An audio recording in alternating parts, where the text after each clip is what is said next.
अब हम स्टार्ट करते हैं।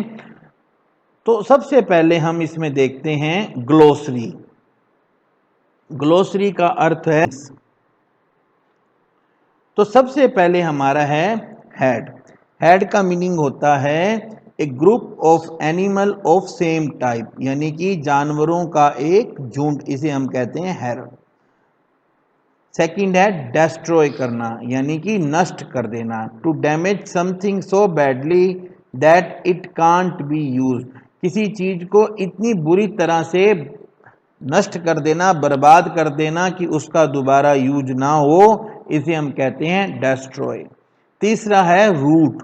रूट का मतलब होता है रास्ता, वे। प्लीज्ड, प्लीज्ड का मतलब होता है खुश, हैप्पी एंड सेटिस्फाइड, खुश और संतुष्ट, उसे हम कहेंगे प्लीज्ड। नेक्स्ट है प्रोमिस्ड, वायदा किया। To tell someone that you will certainly do something, किसी को ये बताना कि आप ये काम करोगे, आप उसका वायदा करते हैं, उसे हम कहते हैं प्रोमिस। शाउट, चीख। ए loud cry of anger, fear और एक्साइटमेंट, जब आप गुस्सा होते हैं तब आप चीखते हैं, जब आप डर जाते हैं तो डर के मारे हम चीखते हैं, और जब आप बहुत ज्यादा एक्साइटेड, उत्तेजित हो जाते हैं तब हम चीखते हैं। जब आप क्रिकेट का मैच खेलते हैं ना, तब आप एक्साइटेड हो जाते हैं तो आप चीखते हैं, उसे हम कहते हैं शाउट। रियलाइज, समझना। टू अंडरस्टैंड ए सिचुएशन, किसी परिस्थिति को समझना, इसे हम कहते हैं रियलाइज करना। डेंजर, डेंजर होता है खतरा। पॉसिबिलिटी ऑफ समथिंग बैड, कुछ बुरा हो सकता है, इसकी संभावना, इसे हम कहते हैं डेंजर। नेक्स्ट है डायरेक्शन। डायरेक्शन को हम हिंदी में कहते हैं दिशा। The general position of a person or thing moves or points toward, जिस दिशा में कोई व्यक्ति या कोई चीज गति कर रही होती है, जिस दिशा की तरफ जा रही होती है, उसे हम कहते हैं डायरेक्शन। नेक्स्ट है ट्रैप। ट्रैप होता है जाल या पिंजरा। पीस और इक्विपमेंट फॉर कैचिंग एनिमल्स, जानवरों को पकड़ने के लिए जो उपकरण होते हैं या जो चीज होती है, उसे हम कहते हैं ट्रैप। हंटर, हंटर होता है शिकारी। A person who hunts wild animal, वो व्यक्ति जो जंगली जानवरों का शिकार करता है, उसे हम कहते हैं हंटर। अब हमने एक्टिविटी फर्स्ट करनी है ट्रू और फॉल्स। हमें ये बताना है कि कौन सा सेंटेंस सही है। जो सही है उस पर हम टी लिखेंगे, जो झूठ है उस पर हम फॉल्स लिखेंगे। तो वीडियो आपने देख रखा है, आपने ये चैप्टर पढ़ रखा है। पहला सेंटेंस है the elephants were very hungry, हाथी बहुत भूखे थे। दे वर लुकिंग फॉर फूड, वो खाने की तलाश कर रहे थे। तो आप बताओ, क्या हाथी खाने की तलाश कर रहे थे? नहीं कर रहे थे ना, वो तो पानी के लिए तलाश कर रहे थे। तो यहां आएगा एफ, फॉल्स।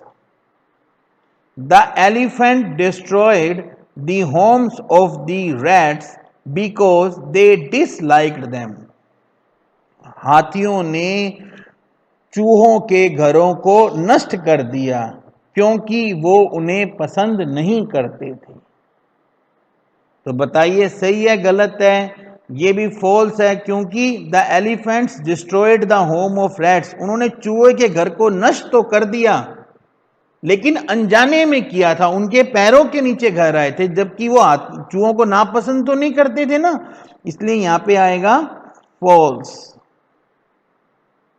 नेक्स्ट है हमारा the king of rats promise to help the elephants when needed, चूहों के राजा ने हाथियों की मदद का वायदा किया जब उन्हें मदद की जरूरत होगी।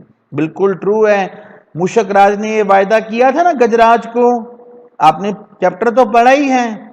The elephants were shouting for help, हाथी मदद के लिए चिल्ला रहे थे ना लास्ट में जब वो जाल में फंस गए थे। तो ये क्या है? ट्रू है। Look at the following images and arrange them in correct order by numbering them. तो सबसे पहले ये हमारे सामने ये चार इमेज हैं। इन चारों इमेज में बच्चों आपको ये बताना है कि कौन सी इमेज जो है वो कब आएगी। तो इसमें सबसे पहले आप देखिए, नंबर लगाते हैं हम इसको। आपने चैप्टर पढ़ा हुआ है ना, तो सबसे पहले क्या है, सबसे पहले ये देखिए, ये हाथी जा रहे हैं और इन्होंने चूहों के घर को नष्ट कर दिया, बहुत सारे चूहे इनके नीचे मर रहे हैं, तो ये आएगी फर्स्ट इमेज। पहले पहले ये सीन आया था ना, आपने देखी है ना, बुक में भी देखना, पहले पहले ये सीन आया था। इसके बाद सेकंड सीन क्या आता है कि मूषक राज जो है वो गजराज के पास जाकर उनसे बात करता है, तो सेकंड सीन आ गया ये। इसके बाद थर्ड सीन ये है कि जब वो हाथी जाल में फंस जाते हैं। फोर्थ सीन है जब चूहे हाथियों का जो जाल है उसे काट देते हैं। तो इस तरह ये सीन आपको याद करने हैं। आप एक बार ही पिक्चर देख लीजिए, आपको समझ में आ जाएगा। फर्स्ट सीन में हमने देखा कि हाथियों ने चूहों को मार दिया। सेकंड सीन में मूषक राज गजराज से बात करते हैं। थर्ड सीन में हमने देखा कि हाथी जाकर गजराज जो हैं और बाकी हाथी जाल में फंस गए हैं। और फोर्थ सीन में चूहों ने उनके जालों को काट दिया है और हाथी आजाद हो गए हैं। तो ये एक्टिविटी हमारी पूरी होती है। इसके बाद नेक्स्ट एक्टिविटी है, हमें कुछ क्वेश्चंस के आंसर बताने हैं। बच्चों देखो, आंसर्स मैं आपको हिंदी में भी समझाऊंगा, लेकिन ये बात आप हमेशा याद रखना कि आंसर जो है वो आपको वहां पे इंग्लिश में लिखने हैं। फर्स्ट है, why did the elephants pass through the area where the rats lived. हाथी उस एरिया से क्यों गुजरे थे जिस क्षेत्र में चूहे रहते थे। अब आंसर है, the elephant pass through the area where the rats lived in search of water. हाथी पानी की तलाश में उस क्षेत्र से गुजरे थे जहां पर चूहे रहते थे। सेकंड है, why did the kings of rats request the elephants chief to guide his head through another route. चूहों के राजा ने क्यों हाथियों के सरदार से ये निवेदन किया कि आप अपने झुंड को दूसरे रास्ते से ले जाओ। तो बताओ बच्चों, क्यों ये किया था? आपने चैप्टर पढ़ा हुआ है। इसका आंसर है, the kings of rat requested the elephants chief to guide his head through another route because many homes of the rats were destroyed on that route. Some rats were also killed. चूहों के राजा ने हाथियों के सरदार से, हाथियों के मुखिया से इसलिए अपने झुंड को दूसरे रास्ते से ले जाने का निवेदन किया था क्योंकि उस रूट पर बहुत सारे चूहों के घर जो थे वो नष्ट हो गए थे और कुछ चूहे तो मारे भी गए थे। थर्ड क्वेश्चन है, why did the elephant of rats promise to help the elephants when needed. Why did the kings of rat, चूहों के राजा ने हाथियों की मदद का वायदा क्यों किया जब उनको जरूरत होगी। ऐसा वायदा उन्होंने क्यों किया था? The king of rats promise so, चूहों के राजा ने ऐसा वायदा इसलिए किया था because the elephants chief had accepted his request, क्योंकि हाथियों के सरदार ने, मुखिया ने उनकी रिक्वेस्ट, उनकी प्रार्थना मान ली थी, इसलिए खुश होकर चूहों के राजा ने यह वायदा किया था।